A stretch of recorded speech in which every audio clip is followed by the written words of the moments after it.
lo que es el evangelismo actual, ¿no? ¿Cuáles son los desafíos del evangelismo actual? ¿Y qué podemos hacer nosotros los cristianos para alcanzar a todas esas personas que no conocen de Cristo, para alcanzar a todas aquellas personas que realmente necesitan conocer su fe y que la fe que nosotros tenemos es una fe totalmente racional? Sí es posible racionalizar nuestra fe, todo lo que nosotros creemos y todo lo que está fundamentado en la Biblia, es posible estudiarlo y racionalizarlo de manera que podamos entenderlo, ¿no? Yo quiero comenzar con un pasaje bíblico para que usted lo tome en cuenta, anótelo si me está escuchando allí. Anote este pasaje bíblico, es Primera de Pedro capítulo 3 verso 15.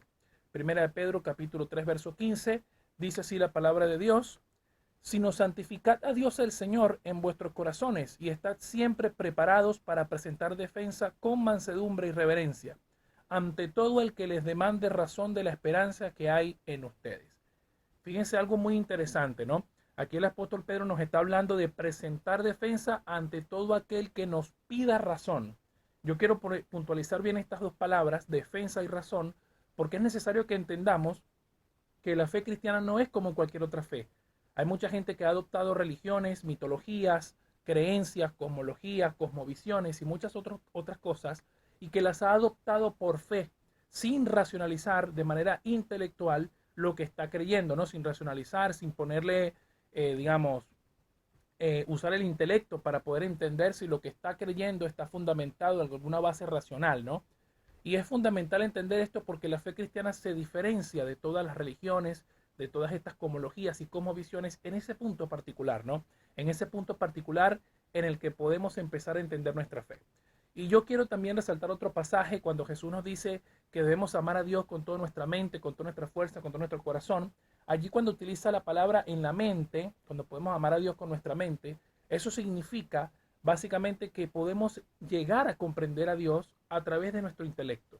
Cuando amamos con nuestra mente es porque estamos en condiciones de poder racionalizar nuestra fe y poder entender a Dios con el intelecto. Vayamos a la suposición más clara, digamos, vamos a hacer el desarrollo un poco más claro. Si Dios nos hizo a imagen y semejanza y parte de nuestra capacidad racional es el intelecto, esto quiere decir que podemos llegar a Dios también a través del intelecto. Si bien es cierto que somos criaturas finitas, es decir, nuestro alcance para analizar y pensar es totalmente limitado para poder entender al 100% a un Dios infinito como es el Dios creador del cielo y de la tierra, cuyo Hijo Jesucristo murió por nosotros en la cruz del Calvario, es necesario entender que mediante esas capacidades finitas nosotros podemos llegar a tener una idea bastante clara de lo que es Dios a través de la revelación que Dios nos ha hecho en su palabra. Los 66 libros de la Biblia son tesoros que pueden ayudarnos a entender el carácter de Dios, la mente de Dios, el corazón de Dios y el plan de Dios para la humanidad. Y esto es interesante porque nos hace acercarnos a nuestro creador con nuestra propia mente, nuestro propio intelecto y tratar de entender esto. Sin embargo, volviendo al pasaje de Primera de Pedro 3:15, donde yo inicialmente puntualicé estas dos palabras, eh, defensa y razón, la palabra apologética, vamos a desarrollar el punto número uno, ¿qué es apologética y cuáles son los fundamentos bíblicos? La palabra apologética significa presentar un discurso de defensa. Eso es lo que significa la palabra. Y su etimología viene de la palabra griega apología, que de hecho es la palabra que aparece en el texto griego original en este mismo versículo que acabamos de leer. Si usted tiene un interlineal del griego al español del Nuevo Testamento y busca primera de Pedro 3:15, va a encontrar que la palabra defensa en realidad es la traducción de la palabra apología. Y la palabra apología, como bien lo acabo de decir, significa presentar un discurso de defensa. ¿Dónde podemos nosotros ubicar en la Biblia todo esto? Toda predicación, todo mensaje del Evangelio que ha sido presentado a lo largo de la historia es una defensa de la fe. Vamos a hablar en Hechos capítulo 2, cuando después del Pentecostés el apóstol Pedro se levanta y le predica a los varones israelitas: ustedes conocen a Jesús de Nazaret, que vivió entre nosotros, que ustedes lo crucificaron, a ese Dios lo hizo el Salvador, el Mesías. Ese mensaje que está dando Pedro es un mensaje apologético, porque de hecho la prédica apologética tiene como propósito identificar a Jesús como el Mesías que Israel estaba esperando. Es decir, este sermón de Pedro estaba única y exclusivamente basado a presentar la identidad de Jesús como el Mesías que Israel estaba esperando para que pudiese acobijarse a Israel y así obtener la salvación que hoy en día, 2000 años después y hasta que Cristo venga, sigue estando disponible para todos aquellos que quieran poner su corazón y su mente a disposición de Dios y poder entenderlo, ¿no? Eh, También es importante destacar que todo cristiano que ha aceptado a Cristo como su Salvador y Redentor, por supuesto, es en esencia un apologeta. ¿Qué significa esto? Que todos tienen el deber de defender la fe, no como contienda, no como para pelear con otro, para pelear con los que piensan distinto a nosotros, sino para presentar las bases racionales que están fundamentadas en nuestra fe. ¿Qué significa todo esto que acabo de decir? Que no es necesario que todos los cristianos tengamos que tener un título en teología, un diplomado, un doctorado, un magíster en teología o en algún estudio teológico para que podamos entender racionalmente la fe. Cualquier cristiano que ni siquiera tenga estudios de secundaria, una vez que ha entendido las verdades fundamentales de la fe cristiana, es, además de obtener la salvación, es en efecto un mensajero de apologética porque puede presentar un mensaje en defensa del amor de Dios a la humanidad perdida. Esto, por supuesto, ha tenido otros alcances a lo largo de la historia, desde que ya la iglesia empezó a desarrollarse, la iglesia empezó a tener los nuevos miembros, empezó a crecer en distintas ciudades, empezó digamos, a desarrollarse como iglesia, empezaron a salir otras doctrinas. Y aquí es donde yo quiero destacar la segunda parte del primer punto, ¿no? ¿Cuáles son los fundamentos bíblicos para la apologética? Porque básicamente el cristiano que ha aceptado a Cristo como su Salvador y que tiene su fe y su esperanza en Él, sabe que la palabra de Dios revelada en el Nuevo Testamento tiene todos los fundamentos básicos para que podamos entender cuáles son los rudimentos de nuestra fe y qué es lo que nosotros vamos a predicar, ¿no? Entonces, cada vez que emitimos un mensaje presentando a Jesús como el Rey, el Salvador de la humanidad, como aquel que dispensa misericordia, estamos haciendo un mensaje apologético de la fe cristiana sin saberlo. De hecho, cuando alguien nos presenta o nos demanda razón, como dice aquí el apóstol Pedro, está demandándonos razón, lo que nos está pidiendo básicamente es que le demostremos si esta fe es cierta o no es cierta. Y yo creo que aquí hay varios puntos que yo quiero destacar también, ¿no? Porque cuando alguien realmente nos dice, sí, tú me presentas a Cristo como tu Salvador, como tu Redentor, me presentas a Jesús como el verdadero camino a Dios, entonces, ¿por qué yo debería creer en Jesús y no en Mahoma o en Buda o en el yoga o en otras filosofías orientales o en otras cosmologías? ¿Por qué? ¿Cuál es la fascinación con Jesús? ¿Qué tiene que ver Jesús o qué tiene Jesús de distinto a estos otros líderes religiosos? Y básicamente esta es una pregunta fundamental que todo cristiano tiene que conocer, porque hay una situación que está ocurriendo en nuestras iglesias, es que hay muy poca educación bíblica y teológica en las iglesias. Vuelvo y repito, con esto no quiero decir que tienen que ir a un instituto teológico, todo el mundo tiene que inscribirse y estudiar y así sacarse un título de teólogo y ahora sí poder predicar la palabra o predicar el cristianismo. No, no, nada de eso. Simplemente que los cristianos que ya hemos tenido acceso a nuestra fe, a que ya hemos conocido a Dios, que estamos teniendo una relación personal con Cristo, es importante que vayamos a la Biblia y estudiemos si realmente lo que creemos o lo que nos están enseñando nuestros líderes es correcto o está fundamentado en la palabra. Porque recuerde que la Biblia también se ha usado para hacer daño. Y en esto voy a tener que decirles también que la culpa es doble, ¿no? Tanto de los que manipulan la Biblia para hacer daño como para los que creen en la manipulación. ¿Por qué? Porque los que creen también se resguardan en su misma ignorancia de la fe, también son personas que no estudian la palabra de Dios, que no tienen esa comunión con la Biblia y por ende son presas fáciles para todas aquellas personas o líderes que se hacen llamar líderes o pseudo cristianos, pseudo manipuladores, que utilizan la palabra de Dios para robarle dinero, para sacarle propiedades, para aprovecharse de una situación emocional, espiritual, mental que pueda estar pasando una persona quizás en el momento más duro de su vida y ahí aprovecharse de esa persona y sustraerle muchas cosas, lo cual ha traído mala reputación al cristianismo, ¿no? Por ahí uno predica la palabra y dice, bueno, los pastores son ladrones, los pastores quitan el diezmo, hacen esto, hacen aquello, pero siempre la mala noticia o la noticia siempre es el avión digamos, que se estrella, ¿no? El avión que se estrella es la noticia, nunca los millones de aviones que aterrizan a salvo. Por eso nunca se habla de buenos pastores o pastores que de verdad trabajan a nivel social, espiritual, con toda la comunidad en la que viven. Y por eso es necesario que la apologética tenga lugar en la iglesia actual, ¿no? Porque estos cuestionamientos, que si bien es cierto no son cuestionamientos de la fe como tal, son cuestionamientos de la conducta. Son cuestionamientos de cómo el cristiano se está comportando conforme a lo que cree y si está o no reflejando a Cristo como él dice que ha creído. Por eso la apologética es fundamental, es importante que el trabajo de los pastores, líderes y maestros encargados dentro de las congregaciones eh, incentiven y estimulen a la iglesia a estudiar la palabra, crear cursos, talleres, dictar teología sistemática, que es una forma, para mí es una de las mejores teologías, porque la teología sistemática busca ordenar sistemáticamente, por orden, todos los temas que la Biblia enseña, desde el Antiguo Testamento hasta el Apocalipsis. Y yo creo que es fundamental que eso cada cristiano se pueda, digamos, edificar sobre esa base. Ahora bien, vamos a responder lo que había dicho inicialmente. ¿Qué es lo que hay de único en Jesús? En primer lugar, tenemos que hablar que Jesús hizo una aclaración, una afirmación que ningún otro líder jamás en la historia se ha podido eh, atribuir para sí mismo, ¿no? Jesús dijo que era el Hijo de Dios y que había venido para dar su vida en rescate a muchos. Esto evidentemente, cuando uno lo analiza desde lo que es la parte de la filosofía, desde la ciencia, uno podría decir, bueno, hay dos posibilidades que esta persona diga esto, o está completamente loco, tiene delirios, o realmente está diciendo la verdad, porque cómo se atrevería a alguien a manchar su nombre o su reputación con semejante afirmación, ¿no? Decir eso. Sin embargo, las afirmaciones de Jesús siempre vinieron acompañadas de señales y prodigios que los propios enemigos de Jesús afirmaron y aclararon que fueron reales.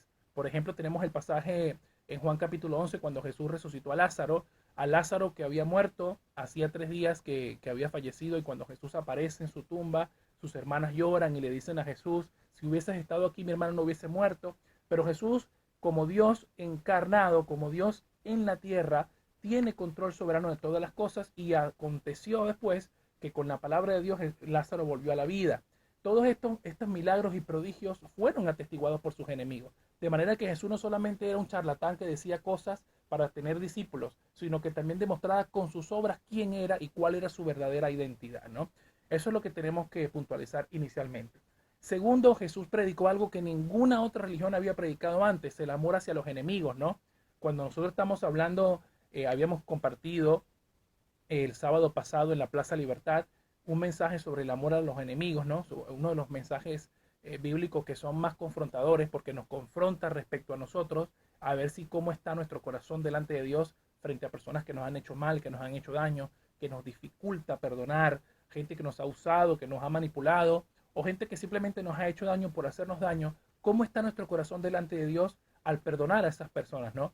Y cuando nosotros analizamos, por ejemplo, el hinduismo, todas estas filosofías, estas religiones, no encontramos por ningún lado que haya una fascinación por los enemigos, es decir, no una especie de fascinación, sino un interés de que todas las personas que nos hayan hecho daño, que hayan arremetido contra nosotros, e incluso con la misma vida de Jesús, en aquel tiempo se les predique amarlos, bendecirlos, orar por ellos, oren por los que los persiguen, bendigan a los que los maldigan, perdonen a los que les hagan daño. Y me traslado en mi mente, en este momento estoy un poco meditando en este versículo, y me traslado a la mente cuando Jesús estaba siendo crucificado, cómo Jesús oraba diciendo, Padre, perdónalos porque ellos no saben lo que hacen. Y en clara referencia a aquellos que lo estaban crucificando, ¿no? Pero es importante que nosotros destaquemos esto, que son mensajes que evidencian la autenticidad del mensaje divino, la autenticidad del mensaje de Dios. Tercero, la emergencia de la iglesia. ¿Cómo podemos explicar que en la misma ciudad donde Jesús fue aborrecido, donde fue odiado y fue ordenado que fuese crucificado, a los pocos días o al poco tiempo explota la iglesia, ¿no? Nace con 3.000 miembros, 3.000 miembros a los pocos días de que Jesús había muerto, había sido crucificado y lo estaban denostando, estaban pidiendo su muerte. ¿Cómo podemos explicar que en ese mismo lugar nació la iglesia con 3.000 miembros sin explicar su resurrección? Yo quiero invitarlo a usted a que usted piense conmigo, ¿no? ¿Qué otra explicación alternativa podríamos tener si en el mismo lugar donde Jesús fue denostado y crucificado, de repente hay 3.000 miembros que están interesados por seguirlo, por seguir sus enseñanzas, por escuchar lo que tienen que decir los apóstoles? ¿Cómo podemos explicar que la iglesia sale de ese mismo lugar, no? Simplemente porque algo sobrenatural tuvo que haber acontecido. Cuando Jesús resucitó entre los muertos, dice la Biblia que primero lo vieron las mujeres, ¿no? Que ese es otro detalle bíblico importante que podemos destacar allí, que las mujeres hayan sido las protagonistas de ver a Jesús resucitado cuando la mujer no tenía ningún papel de valor en esa cultura, en ese momento, en ese tiempo, y por eso al que la mujer la conviertan en protagonista, también derriba los mitos de que el evangelio es falso, porque si hubiese sido falso, tal vez los escritores hubiesen puesto que los hombres, o quizás hombres de renombre, hayan podido ver a Cristo resucitado y bueno, y ahí darle credibilidad al cuento, ¿no? A la historia, al relato. Pero en esta oportunidad se puntualiza que fueron las mujeres quienes primero vieron a Jesús resucitado, como para que la historia se cuente tal como ella aconteció. Entonces, estos tres puntos nos dan una evidencia. Hay muchos otros más, por supuesto, hay muchos otros más, pero hay estos puntos fundamentales, son aquellos que la mayoría de los eruditos teólogos, historiadores, que ni siquiera son cristianos creyentes, afirman y sostienen como hechos históricos. La resurrección de Jesús y la crucifixión de Jesús fueron hechos históricos que está aceptado por la mayoría de la academia, ¿no?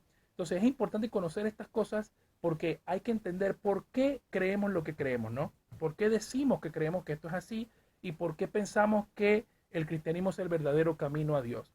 ¿Y usted qué está pensando? ¿Qué está en este momento reflexionando? Háganos saber en la radio. Puede llamarnos al 425-5232, 425-0933 o por un mensaje de WhatsApp. Compártanos sus ideas, que quiero leerlo, quiero escucharle, al 385-504-4288. Ese es el número de contacto de la radio y allí puede ubicarnos también y hacer pedidos de oración, algún mensaje que quiera hacernos llegar. Ahí lo estamos compartiendo. Volviendo a lo del fundamento bíblico, no solamente en Primera de Pedro 3:15 encontramos un verdadero fundamento que nos habla acerca de lo que es el evangelismo, digamos, la apologética como tal, ¿no? Sino también en la epístola de Judas.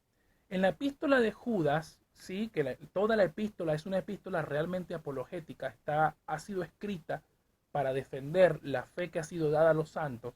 Mira lo que dice el versículo 3 del capítulo 1 de la epístola de Judas. Dice: amados, por la gran solicitud que tenía de escribirles acerca de nuestra común salvación, mira lo que dice: me ha sido necesario escribirles exhortándoles que contiendan ardientemente por la fe que ha sido una vez dada a los santos. La fe ha sido dada una sola vez. Y contender ardientemente, ¿qué significa? ¿Que nos vamos a poner a pelear con todos los que piensen distinto a nosotros? Por supuesto que no. La contención aquí, el contender aquí significa es defender la verdad frente a aquellas doctrinas que son erradas, que no tienen el fundamento bíblico correcto, que apartan a la gente de la salvación y de la verdad. Y de hecho, desde que la iglesia nació, desde que la iglesia tuvo su origen, su desarrollo, las falsas doctrinas, los falsos maestros siempre han existido. Así como también existen los falsos predicadores del budismo, del hinduismo, de todas estas religiones orientales y de todas estas corrientes filosóficas, así también dentro del cristianismo ha existido corrientes que se han visto en la necesidad de apartar el oído de la gente de la verdad, ¿no?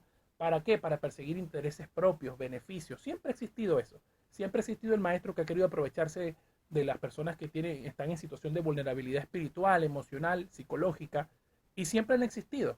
De manera que los primeros cristianos tuvieron la gran labor de edificarse en el fundamento cristiano para poder tener fundamento para defender la fe. Por eso digo que en este mensaje que Judas nos está dejando, se lo está dejando a los cristianos de todos los tiempos, ¿no?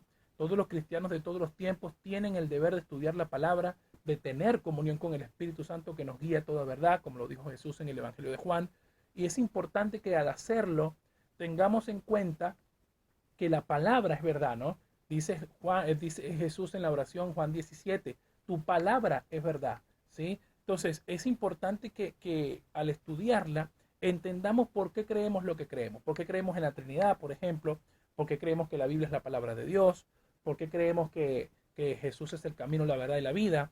Y como ya hemos visto, hemos estado estudiando estos puntos que yo les acabo de mencionar en estos minutos, hay mucho material para edificarse y poder nosotros entender por qué creemos lo que creemos, ¿no?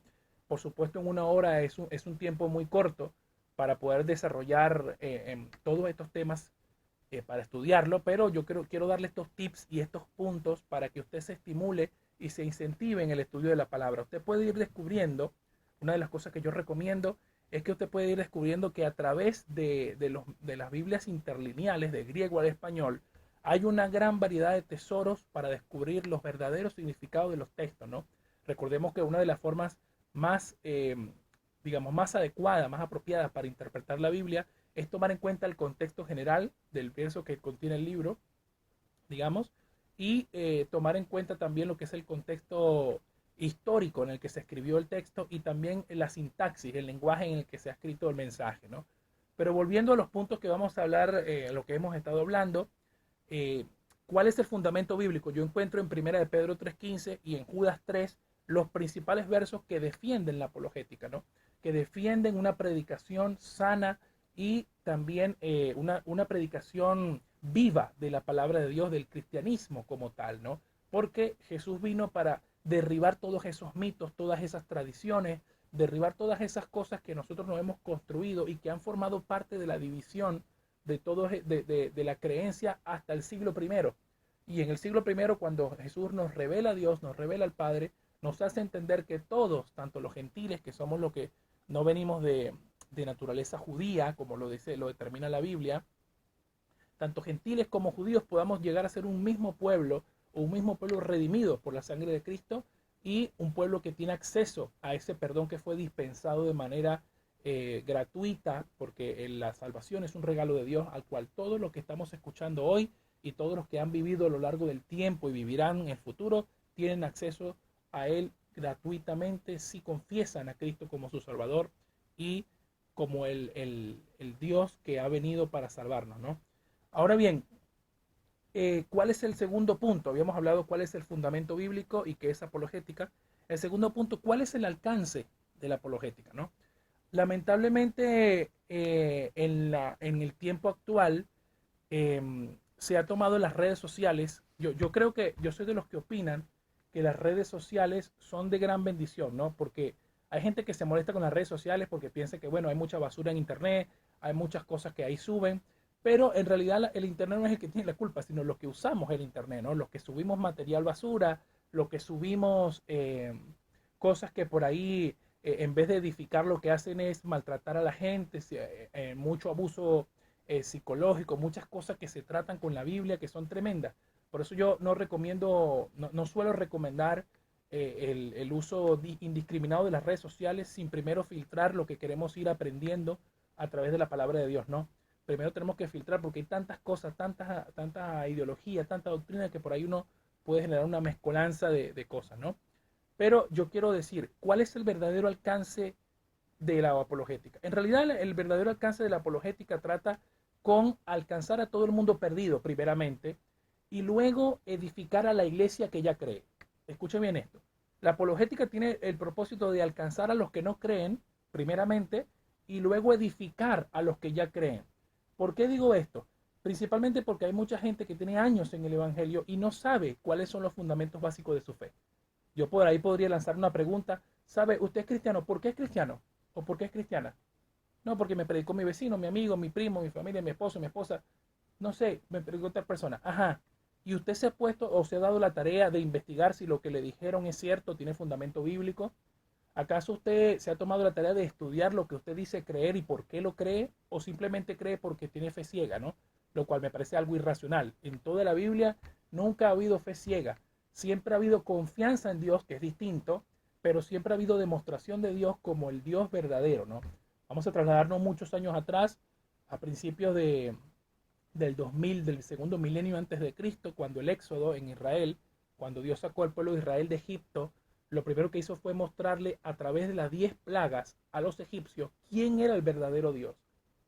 Dios le estaba diciendo, salgan de allí, vas a sacar a mi pueblo de allí, enviando a Moisés con todas las señales y prodigios que demostraban que no se trataba de una religión más o de un Dios más. Recordemos que los egipcios tenían un panteón de dioses, tenían el dios del sol, el dios de la luna, el dios de la fertilidad, el dios del amor, etcétera, etcétera, etcétera, ¿no?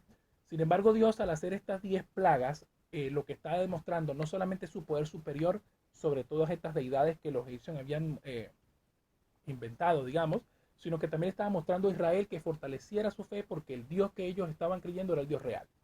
Ahora, el alcance que tiene que ver contra aquellos que no creen, eh, son aquellos que de verdad tienen algunas preguntas auténticas, ¿no? Hay gente que se pregunta cosas, por ejemplo, hay gente que dice, yo no sé si eso verdaderamente la religión la inventó el hombre o para manipular, para tener un sistema de manipulación, para tener el gobierno, o realmente se preocupa la religión por la gente, ¿no? Y esa es una pregunta que deberíamos hacernos todos nosotros, ¿no? Realmente como cristianos estamos haciendo el trabajo de apoyar a la gente para que la gente venga a Cristo, no por manipulación, no por convencimiento intelectual, sino para que su corazón sea transformado y renovado por el Espíritu Santo, porque cuando nosotros presentamos la palabra de Dios no estamos hablando de nosotros mismos, estamos hablando de lo que Dios dijo, lo que Dios reveló. Por eso la palabra no vuelve vacía, porque si nosotros damos nuestras propias opiniones, en realidad quedan opiniones. Entonces la opinión busca siempre convencer intelectualmente. Nuestro deber, nuestro trabajo no es convencer intelectualmente, sino que el corazón sea transformado y la mente esté abierta a que pueda recibir lo que Dios ha determinado que podamos dar, ¿no? Así que el alcance que va primeramente a el no creyente va básicamente en responder las preguntas fundamentales. Pero para responder las preguntas fundamentales le pregunto a usted, ¿usted conoce sus fundamentos básicos de la fe? ¿Qué es lo que usted cree del cristianismo? Yo voy a resumir en unos pocos pasos cuáles son los fundamentos básicos de la fe. Porque recordemos que hay dos doctrinas. La doctrina fundamental, de la cual sí o sí es vinculante a nuestra salvación, lo que quiere decir que cristianos que no crean en esto, su salvación está en peligro o quizás nunca la tuvieron. Y dos, las doctrinas de segundo orden, que no son vinculantes a nuestra salvación, que por ahí son doctrinas secundarias que no son esenciales para nuestra fe, pero que de igual manera al compartirlas podemos tener diversidad de opiniones y eso no nos haría menos hermanos que otros, no nos haría menos cristianos. Yo quería decirte a los que nos están escuchando, a todos los que nos están escuchando por aquí, Andrea Albarracín, Yanina, saludos a todos, a Factor de Fe y Perdón, Alexis Riverol, Pastor Eusebio Cortés en Venezuela, les mando saludos. Y quiero a todos los hermanos de la Barca de Hombres de la Iglesia Bautista, Antonio Sayek, Pastor Antonio Sayek, su esposa Viviana, a todos los que nos escuchan, Dios les bendiga grandemente. Eh, Volviendo al tema, quería decirles que los fundamentos básicos de nuestra fe son los siguientes.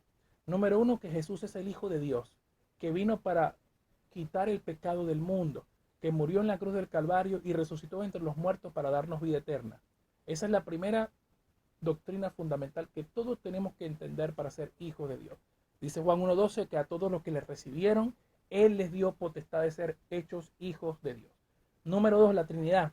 ¿Por qué creer que la Trinidad es una doctrina fundamental? Porque si no creemos en la divinidad de Jesús, que normalmente es un punto que ataca mucho a aquellos que no creen en la Trinidad, sino a aquellos que son unicitarios, los pentecostales unicitarios, creen que Jesús no es Dios, estamos en un serio problema, o más bien piensan que las tres personas de la Trinidad, Padre, Hijo y Espíritu Santo, es una sola persona, lo cual a lo largo de todo lo que es la revelación progresiva de la Biblia, se nos muestra que sí, desde Génesis hasta Apocalipsis hay una separación de tres personas, es un solo Dios y es un solo Dios, una sola esencia y tres personas en una. Eso es lo que enseña la doctrina real de la Trinidad, ¿no? Y entiendo también que por ahí a lo largo de los años se han hecho muchas malas defensas de la Trinidad y por eso ha habido mucha malinterpretación de lo que es la Trinidad. La Trinidad no son tres dioses, ni es un Dios de tres cabezas. Es un solo Dios esencialmente, pero tres personas en una. Después ahora, con esta mentalidad finita que tenemos, algún día cuando estemos en la presencia del Padre, lo entenderemos a totalidad, ¿no? Pero por ahora eso es lo que nos revelan las palabras de Dios. Número 3, que para ser salvo yo tengo que confesar a Cristo como mi Salvador. Romanos 10:9-10, que si confiesas con tu boca que Jesús es el Señor y crees en tu corazón que Dios lo levantó de los muertos, serás salvo. Porque con el corazón se cree para justicia, pero con la boca se confiesa para salvación. Y Hechos 16:31, cree en el Señor Jesucristo y serás salvo tú y tu casa. Esas son doctrinas fundamentales. Son doctrinas fundamentales.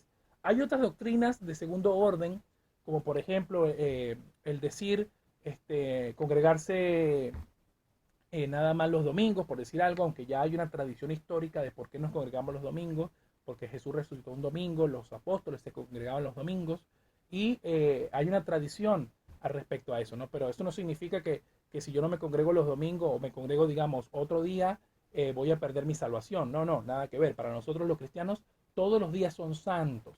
Recordemos que todo lo que era el pacto mosaico respecto al día de reposo, que ya vamos a tener un programa respecto a eso, de lo que era el día sábado, el Shabbat, todas estas cuestiones eran sombra de las cosas que habían de venir, ¿no? Todos los rituales judíos, todos los rituales de sacrificio de animales para el perdón de pecados, la sangre de los animales, el día sábado y todas estas fiestas de Luna Nueva, todas estas fiestas de cuando Dios sacó al pueblo de Israel de Egipto, todas estas fiestas eran sombra de todo el gozo que ahora tenemos en Cristo Jesús, porque Él cumplió la ley para que nosotros pudiéramos ser salvos por su gracia, para que ya nosotros no tengamos que cumplir o tener ese peso de la ley en nuestros hombros, como lo tienen hoy en día todavía el pueblo judío, ¿no? Con los 613 ordenanzas y mandamientos que ellos cumplen y que tienen que cumplirlos al pie de la letra, porque según ellos eso es la forma de salvarse hasta que venga el Mesías. Y lo cierto es que el Mesías ya vino hace más de 2000 años y está por aquí dispensando salvación. Así que usted tiene que creer estas verdades fundamentales, que al hacerlo, al formar parte de estas verdades fundamentales, usted ya es parte de la iglesia, ¿sí? Ahora, aquellas otras doctrinas de segundo orden, de cómo tenemos que vestirnos para ir a la iglesia, cómo tenemos que orar, si tenemos que cerrar los ojos o no, alzar las manos, estas cosas ordenadas, ¿sí? Son temas que realmente, a medida que las denominaciones se han ido desarrollando, los bautistas, pentecostales, libres, congregacionalistas, la iglesia cuadrangular, que han diferido, digamos, en estas doctrinas secundarias, no hace que todos estos hermanos no sean cristianos, para nada. De hecho, la apologética tiene que ver con la unión también de esas verdades fundamentales y poder compartirlas con los no creyentes. Si nosotros tomamos actitudes separatistas con los pentecostales, con otros hermanos, estamos todo el tiempo peleando por doctrinas secundarias, no solamente vamos a perder el tiempo, sino que los que nos están viendo de afuera van a decir, bueno, cuando ustedes se pongan de acuerdo me predican y entonces vemos qué hacemos. Y como ya tenemos más de, no sé, 2000 años peleando de esto, más de 500 años desde la Reforma, entonces vamos a creer que nunca nos vamos a poner de acuerdo. Cuando realmente Jesús lo que nos prometió fue que Él iba a estar con nosotros todos los días hasta el fin del mundo. Siempre que nosotros compartamos estas verdades fundamentales, que lo reconozcamos a Él como Dios y Señor nuestro, y así podremos entonces saber que somos realmente cristianos. Juan 13:35, esto es algo fundamental también, anótelo, Juan 13:35. En esto conocerán que son mis discípulos, en que se amen los unos a los otros. Cuando hay alguien que tiene amor por las almas, amor por la palabra de Dios, amor por las cosas, entonces podemos también tener otra evidencia de que estamos siendo transformados por Dios y que hay una verdad fundamental que descansa en nuestro corazón y en nuestra mente, que es el Evangelio de Cristo. Más allá de que usted cumpla ciertos rituales o no que su congregación local le exige, eso no garantiza que usted sea salvo, sino que lo que garantiza que usted sea salvo es su arrepentimiento genuino, que usted acepte a Cristo como su Salvador y deje que el perdón de Dios sane su corazón, sane su pasado y sane su mente. Ahí es donde está la verdadera apologética, porque la apologética también es contra nosotros mismos. Nosotros mismos, nuestras luchas, nuestras dudas, nuestros conflictos internos que a veces nos hacen dudar de Dios, de su poder, aun cuando ya tenemos la revelación escrita. Esas cosas a veces demandan defensa de la fe. ¿Y cómo podemos defender la fe en esos casos? Doblando rodillas, buscando la guía de Dios en la palabra y por supuesto tratar de alimentarnos de ella, porque ella siempre tiene algo nuevo que enseñarnos. Así que ese es el alcance de la apologética. Y lo que tiene que ver respecto a la apologética con los creyentes, con lo que ya creen, tiene que ver básicamente con que usted construya un hábito de estudio de la palabra. Empiece leyendo 2 capítulos al día, tratando de interpretarlos. ¿Qué significa este capítulo? ¿Qué me quiere decir Dios a mí a través de este capítulo? ¿Por qué pasó esto en ese tiempo? ¿Qué significa esta palabra? Entonces, a medida que usted va creando ese hábito de estudio en la Biblia, todos los días, o menos una hora, media hora, usted se va a sentir más estimulado a seguir buscando de Dios. Lo hablo por experiencia, ¿no? Cuando solía leer la Biblia para memorizar ciertos versículos, que todavía lo hago, para memorizar ciertos versículos, los anotaba y trataba de repasarlos todos y trataba de interpretarlos y estudiarlos a profundidad. Porque una de las formas apropiadas también de interpretar la Biblia es que ella misma se interpreta a sí misma, ¿no? Ese es un principio bastante importante de que los versículos más oscuros siempre son iluminados por lo más claro. Cuando usted, por ejemplo, lee los evangelios sinópticos, que son Mateo, Marcos y Lucas, que son los evangelios sinópticos, usted va a ver que comparten varios versículos en común. Si usted no entiende alguno de ellos, al leer los otros dos capítulos, los otros dos evangelios que contienen esa misma historia, usted va a ir arrojando luz, el Espíritu Santo le va a ir arrojando luz respecto de los temas que le parecen oscuros entender, ¿no? Y por ahí yo estoy más que seguro que la Biblia realmente no tiene ninguna intención de ser oscura, ni misteriosa, ni que contenga un mensaje secreto, sino ella tiene la intención de que abramos nuestro corazón y nuestra mente y poder recibir lo que ella tiene para decirnos. ¿Que hay palabras que no entendemos? Por supuesto que sí, pero hay muchos recursos hoy en día disponibles para todos aquellos que quieran estudiarla, para que puedan entenderla en su totalidad. Porque si usted entiende mejor la palabra de Dios, usted puede aprovecharla al máximo. Usted puede sacarle todo el jugo, como decimos en mi país, le saque todo el jugo a la Biblia para que usted se pueda disfrutar, pueda tener el concepto, todo el consejo de Dios en el estudio, ¿no? Por otro lado, quiero ir al tercer punto. ¿Cuáles son los desafíos? ¿Cuáles son los desafíos del evangelismo en los tiempos de hoy? Ya hemos desarrollado el primer punto, que es la apologética y cuál es el fundamento bíblico. De hecho, en toda la Biblia podemos encontrar que siempre hay gente predicando y defendiendo la fe. Número dos, cuál es el alcance de la apologética hacia los no creyentes y hacia los creyentes, porque ahí es donde está el punto. Y número tres, cuáles son los desafíos del evangelismo actual. Y aquí quiero aprovechar para hacerle una invitación, si usted está aquí en Santiago del Estero, acérquese este día sábado a las 21:30 en la Plaza Libertad. Vamos a estar compartiendo la palabra de Dios, orando por todos aquellos que tengan necesidades. Si usted tiene un familiar enfermo, alguna circunstancia que esté pasando, acérquese a la Plaza Libertad y vamos a estar 21:30 en la Plaza Libertad de Santiago del Estero, capital argentina. Bueno, vamos a repetir los números de la radio. Si usted quiere comunicarse con nosotros, llámenos al 425-5232, 425-0933 o escríbanos un mensaje por WhatsApp al 385-504-4288. Queremos saber si este estudio o esta charla está siendo de edificación para usted. Compártala, no se quede con nada porque Dios realmente tiene mucho para darnos. Bien, vamos a hablar ahora de lo que es cuáles son los desafíos que tenemos actualmente para lo que es el evangelismo actual. Y yo quiero hablar de un tema álgido, que yo pido a Dios sabiduría para poder hablar de esto, porque mi intención no es ofender a nadie, no quiero ofender a nadie, y no quiero tampoco incentivar lo que es muchas de las cosas que se dicen por ahí, discurso de odio, política de odio, porque en realidad nosotros como portadores de la palabra de Dios muchas veces vamos a encontrar oposiciones difíciles, ¿no? Oposiciones difíciles con aquellas sociedades o comunidades que dicen que hablan lo que es políticamente correcto, ¿no? Pero cuando vemos la palabra de Dios y vemos los evangelios y vemos cómo Jesús se comportaba con los tradicionalistas, con los judíos, no se comportaba de manera políticamente correcta, sino que decía la verdad y a veces la verdad duele decirla. A veces la verdad nos incomoda a todos. Cada uno de nosotros que tuvimos contacto con la verdad sufrimos alguna especie de confrontación, ¿no? Ahora, yo me quiero referir a los desafíos actuales. ¿Cuáles son los desafíos actuales? Número uno, el cientificismo. ¿Qué significa el cientificismo? Es cuando todas las personas están poniendo su confianza en la ciencia, ¿no? Cuando piensan que la ciencia tiene todas las respuestas y es la única dueña de la verdad, ¿no? Y aquí quiero hacer una aclaración, porque ahí hay una falsa dicotomía. Se ha dicho durante siglos, durante muchísimos años se ha dicho que la ciencia es contra la religión. Entonces siempre se han visto debates, se han dicho muchas cosas respecto de la ciencia y la religión, y lo cierto es que no tienen por qué ser opuestas. La ciencia es el estudio o el campo o el campo del estudio duro, por decirlo así de una forma, de todo lo que nos rodea, de todo lo que creó Dios. De manera que cuando estudiamos las leyes de la física y vemos cómo el genio físico y matemático que es Dios hace que todas las constantes físicas funcionen como lo estudió Isaac Newton, que también era cristiano, por cierto, eh, cuando vemos todo este estudio científico que respalda el conocimiento bíblico, entendemos que no hay ninguna dicotomía ninguna oposición entre la ciencia y la religión, ¿no? Si ponemos el cristianismo como religión, aunque personalmente considero que el cristianismo es una relación de padre e hijo con Dios, entendiéndolo como lo revela la escritura, ¿no?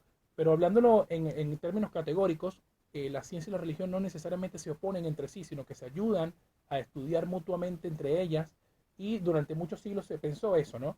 Pero el cientificismo está últimamente, junto con el humanismo y otras filosofías humanas, está como queriendo ganar terreno en el tiempo actual, ¿no? Entonces la gente como que se está olvidando de Dios, de los conceptos teológicos, de la filosofía teológica, de todas estas cosas que es necesario rescatar de nuevo, porque sí tiene respuestas para el tiempo actual, ¿no? La gente por ahí podría pensar que la Biblia pasó de moda, ¿no? Pero habla muchísimo y claro de estos últimos tiempos y tiene mucho para aportarnos, ¿no? Y uno de ellos es la vanagloria del hombre, ¿no? Cuando el hombre se cree autosuficiente, cuando piensa que no necesita de Dios y vive todas estas calamidades, es porque estamos entendiendo que estamos haciendo algo mal, ¿no? Entonces el cientificismo es uno de los desafíos del evangelismo. Por eso es necesario que los cristianos que de verdad tienen ese amor por la palabra y que de verdad tienen que encontrar el amor por la palabra, puedan ver que el cientificismo es un enemigo duro de roer, porque la gente piensa que toma actitudes como el apóstol Tomás, ¿no? Si no lo veo, no lo creo, o si no lo puedo estudiar en la ciencia, no creo que sea cierto, ¿no? A pesar de que nosotros hay cosas que no estudiamos con la ciencia y asumimos como verdad.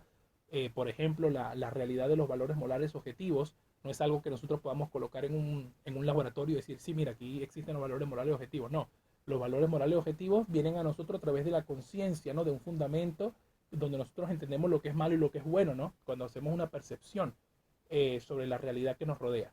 Segundo, cuando hablamos de lo que es la estética y el arte, no es algo que podamos poner en un laboratorio, sino que simplemente viene a ser apreciado como racional, como existente, como algo que realmente es así, es artístico, es bello. Cuando tenemos esos juicios de valor sobre el arte y la estética, son perfectamente racionales y tampoco pasan por un método científico para darle existencia o racionalidad, ¿no? Entonces el cientificismo es uno de los desafíos. Segundo, toda la ideología social actual. Y con esto quiero hacer una pausa, por eso quiero hablar con mucho respeto a todos los que nos están escuchando. La ideología social actual pretende dos cosas. Número uno, trabajar con la identidad del hombre y de la mujer y de los niños, ¿no? Yo quiero que usted tenga especial cuidado y atención, particularmente con lo que le enseñan a los niños en las escuelas. Cuando los niños están en la escuela, nosotros tenemos que ir detrás de ellos a ver qué le están enseñando, qué tarea le están mandando, qué es lo que están haciendo, con qué le están enseñando. Todas estas cosas, porque estas ideologías vienen disfrazadas de doctrina, ¿no? Vienen disfrazadas de cosas buenas, vienen por ahí disfrazadas de libertad. Entonces por ahí hay que tener mucho cuidado y con pinza agarrar las cosas que se están enseñando. Como por ejemplo enseñarle que un hombre puede ser mujer, que una mujer puede ser hombre, que no sé, que un adulto puede ser niño, por ahí se está dando incluso apologética a la pedofilia, todas estas cosas.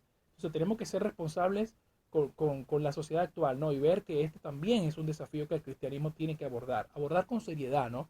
Dice la Biblia que hombre y mujer Dios los creó y que tenemos que ser cuidadosos con eso, porque justo al género, lo que es el hombre y la mujer, hay una identidad espiritual y hay autoridades espirituales. Por eso no es ningún secreto que el hombre ya quiera ir dejando atrás su identidad de responsabilidad de hombre, o la mujer quiera ir dejando atrás eso. Esto no se trata ni de patriarcado, ni machismo, ni feminismo, sino que se trata de roles establecidos por Dios para que podamos juntos en sociedad y en familia disfrutar de sus bendiciones. No porque uno está encima del otro o porque otro es mejor que otro, nada por el estilo. Entonces, la ideologización de estos movimientos son un desafío para el evangelismo actual. Por eso tenemos que informarnos constantemente de cuáles son los detalles y cuáles son los datos que tenemos que hacer y decir a la hora de defender la fe frente a estos movimientos, frente al movimiento LGBTQ, que también quiero hacer una salvedad, ¿no? Porque como iglesia nos hemos quedado cortos. Muchas de estas personas rehúsan ir a la iglesia porque son rechazadas, son señaladas como pecadores, como pecadoras. Entonces la gente les expresa más odio que aceptación. Cuando uno está aceptando a alguien por su pecado, no es porque consiente su pecado, sino porque entiende que hay un alma herida, que hay un alma que necesita sanar, que hay un alma que necesita comprender la realidad de su existencia. Y por eso cuando nosotros estamos constantemente señalando al que tiene tatuaje, al que tiene piercing, al que es homosexual, al que es lesbiana, al que es bisexual, entonces cuando estamos constantemente señalándolos, es como que no tenemos en perspectiva nuestro propio pecado, ¿no? Porque por ahí podemos pecar de orgullosos, de vanidosos, de chismosos, de muchas otras cosas que también son igual juzgadas por la palabra de Dios. Entonces tenemos que tener cuidado con el acercamiento. Yo no digo que consentamos ese pecado ni que lo aceptemos, sino que estemos conscientes en la forma en que lo dirigimos a las personas, porque las personas son mucho más de lo que es su orientación sexual. La persona es mucho más de su orientación sexual. Ha querido por ahí decirse que no, yo soy esto, yo soy aquello, pero no, lo que está diciendo realmente es su orientación, su inclinación, eso no es lo que es usted.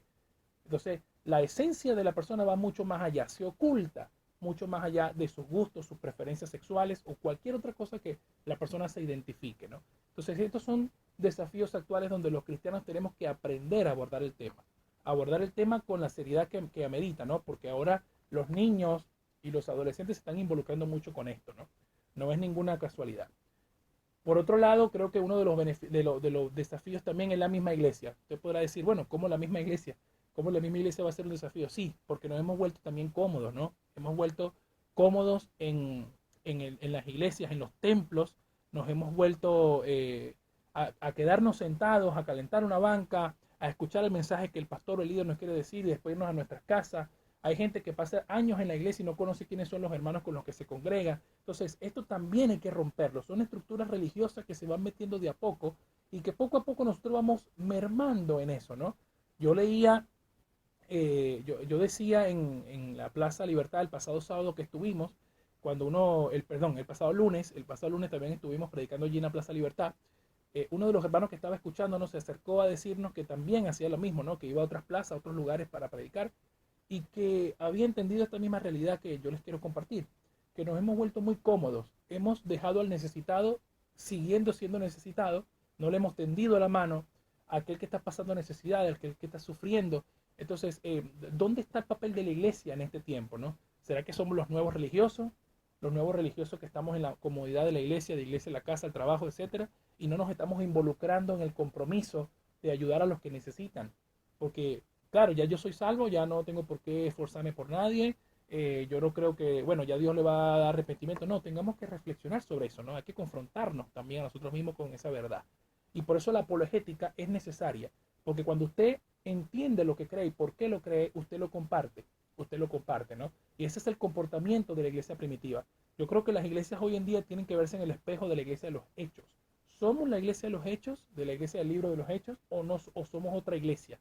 Somos una iglesia que se ha quizás pervertido o dejado seducir por las comodidades del tiempo actual, o qué es lo que estamos haciendo mal, qué es lo que estamos haciendo para que solamente tengamos mala reputación entre la gente, ¿no? El pastor que roba, los hermanos que son chismosos, que critican, que manipulan. ¿Dónde están la gente que dice, no, ahí me ayudaron, ahí oraron por mí, se preocuparon por mí, me dieron la mano cuando nadie me daba la mano, cuando todos me dieron la espalda? Esta persona, esta comunidad de creyentes de verdad me restauró mi vida, me hizo ver las cosas desde otra perspectiva, ¿no? ¿Dónde está esa gente? Entonces uno puede pensar esto y decir, bueno, ¿de qué nos sirve hablar de todos estos temas y todas estas cosas si al final no lo estamos poniendo en práctica, ¿no? Entonces la apologética busca que los cristianos no solamente defiendan la fe, sino que vivan la fe para defenderla. Vivan la fe para defenderla. El presentar a Cristo como nuestro único camino a Dios tiene muchas evidencias, muchas pruebas que podemos discutir a lo largo de muchos programas, que esperemos que sea así, para que usted tenga las herramientas para hacerlo. Pero de nada le sirve si usted no pone en práctica lo que cree tampoco, ¿no? De nada le sirve si usted de la boca para afuera quizás está compartiendo algunos que otros versículos que ni siquiera usted mismo practica. Entonces es necesario que nosotros, antes de levantar la mano y el dedo acusador, podamos decir que estamos afrontando nuestras propias luchas internas, porque los cristianos no es que son gente perfecta, ¿no? Hemos dicho varias veces en este programa que los cristianos no es que somos gente perfecta, somos gente con problemas también, con necesidades, con fallas, y a veces hay mucha gente que ve al predicador como si fuese apoteósico, ¿no? Como si estuviera por convertirse en Dios, y son personas que también necesitan de nuestra oración, de nuestro apoyo, de nuestra mano amiga, de nuestra intención de ser hospital del alma, de restauración, porque también son personas que llevan mucha carga, ¿no? Y entonces el tratar con personas con problemas emocionales, psicológicos, es una cuestión que tiene que nacer del amor, porque el que lo hace forzado al poco tiempo se retira, ¿no? Entonces por eso digo que los desafíos del evangelismo son estos. Ahora, la iglesia actual, yo quiero compartir un último verso, que ya se nos está acabando el tiempo. Yo quiero compartir uno de los últimos versículos que está en Hebreos capítulo 12, ¿sí? Hebreos capítulo 12. Yo quiero compartir este texto que es hermoso y para mí me ha gustado muchísimo. Dice Hebreos capítulo 12, verso del 1 al 2. Por tanto, nosotros también, teniendo en alrededor nuestro tan grande nube de testigos, o sea, todos los grandes personajes de la fe, despojémonos de todo peso y del pecado que nos asedia, y corramos con paciencia la carrera que tenemos por delante, puesto los ojos en Jesús, el autor y consumador de la fe, el cual por el gozo puesto delante de él, sufrió la cruz, menospreciando el oprobio, y se sentó a la diestra del trono de Dios. Este es un hermoso texto que yo les comparto y quiero que ustedes también puedan digerirlo y entender que cuando el escritor de Hebreos les está diciendo a los hebreos, despójense del peso del pecado. Esto quiere decir que los cristianos no estamos exentos del pecado en su totalidad, sino que a veces nos asedia, nos persigue, quiere que volvamos a nuestra condición anterior, incluso quiere convencernos mentalmente de que estamos en la misma condición de antes, quiere estar hablándonos a nuestra oreja y decirle que no hemos cambiado, que seguimos siendo la misma gente de antes, que nunca vamos a cambiar, que la gente no cambia. Entonces Dios es el único que puede transformar los corazones y la mente. Por eso yo te comparto este texto, porque los cristianos primitivos también tenían estas luchas, también tenían estos problemas, también tenían estas aflicciones. Y dice, pongan los ojos en Jesús, no los pongan en el hombre, en la mujer o en personas que son imperfectas. Pongan los ojos en Jesús, que es el autor de la fe, es aquel a quien tenemos que rendirle cuentas por lo bueno y por lo malo que hayamos hecho. Y yo creo que aquí en Santiago del Estero hay mucha gente con necesidad y hay mucha gente que está respondiendo al evangelismo que hacemos en la plaza, ¿no? Hay mucha gente que está saliendo verdaderamente tocada por Dios cuando abren su corazón y su mente y se dan cuenta de que no hay otra salida. En poco tiempo, en el próximo mes, vamos a tener elecciones generales en el país donde se va a decidir el destino de esta nación durante 4 años más. Y sea quien sea el candidato, sea quien sea, los problemas que estamos teniendo, si no encontramos la raíz del problema, si no afrontamos esto con la seriedad que amerita, entendiendo que hay una realidad espiritual detrás de todo esto, vamos a seguir candidato tras candidato y en la misma situación y en la misma circunstancia. Y la gente por eso tiene años viviendo acá y sigue en la misma situación. Por eso usted que me está escuchando, donde usted está, yo quiero invitarlo a que haga esta oración conmigo. Yo quiero que usted haga esta pequeña oración y al hacerlo, usted va a permitirle a Dios que entre en su corazón y su mente, que renueve su fe, que usted pueda verdaderamente decir, mire, yo quiero probar eso que ustedes están diciendo. Si es verdad que lo que ustedes predican es una fe racional, o sea, que no es una fe ciega, sino que está fundamentada en hechos, en evidencias históricas, en conceptos teológicos lógicos. Entonces, eso es lo que queremos hacer y queremos mostrarlo. Por eso, ahí donde usted está, por favor, repita después de mí esta oración. Señor Jesús, en esta hora, yo te doy gracias por hablar a mi vida. Gracias, Señor, por morir por mí en la cruz del Calvario y resucitar al tercer día. Yo me arrepiento de mis pecados, de mis fallas, de la vida que he tenido hasta ahora, y te acepto como mi único y suficiente Salvador. A partir de hoy, camina conmigo, entra en mi vida y ayúdame a entrar en tu verdad y en tu justicia, desde hoy y para siempre. En el nombre de Jesús. Amén. Si usted hizo esta oración, yo lo voy a invitar, si está aquí en Santiago del Estero, a que por favor nos visite en la Plaza Libertad este día sábado a las 21:30, sábado 21:30 en la Plaza Libertad. Vamos a estar compartiendo la palabra de Dios, vamos a estar orando por todos aquellos que tengan problemas, circunstancias, enfermedades, y orar también, ¿por qué no?, por toda la Argentina. Estamos viviendo un tiempo complejo en la ciudad, un tiempo donde hay más grietas, más divisiones, más conflictos. El discurso que se escucha es discurso de pelea, de confrontación constante, y no hemos logrado entender que todos somos argentinos, que estamos viviendo en esta tierra y que estamos necesitando urgentemente un cambio radical. No me refiero a lo político, me refiero al cambio de aquellas cosas que han venido haciéndonos daño y que es necesario que nos acerquemos a Dios, porque Dios siempre va a estar allí esperándonos hasta el momento correcto para tocar nuestra vida, porque Él nunca llega tarde, Él siempre llega a tiempo. Y la invitación antes de terminar, antes de que podamos cerrar, que ya estamos cerrando, el agradecimiento al equipo de producción y el saludo a mi hermano Eduardo y Pablo, que hoy no pudieron estar, pero que seguramente se incorporarán, es el próximo martes a las 21 horas. El próximo martes a las 21 horas vamos a estar nuevamente aquí con una nueva edición de Fe Cristiana y Actualidad, llevando la palabra de Dios y compartiendo temas interesantes para que usted sea edificado y pueda conocer más de la palabra de Dios, más a profundidad, porque queremos meternos ahora en los próximos días en temas más profundos para que usted pueda compartir y estudiar con nosotros.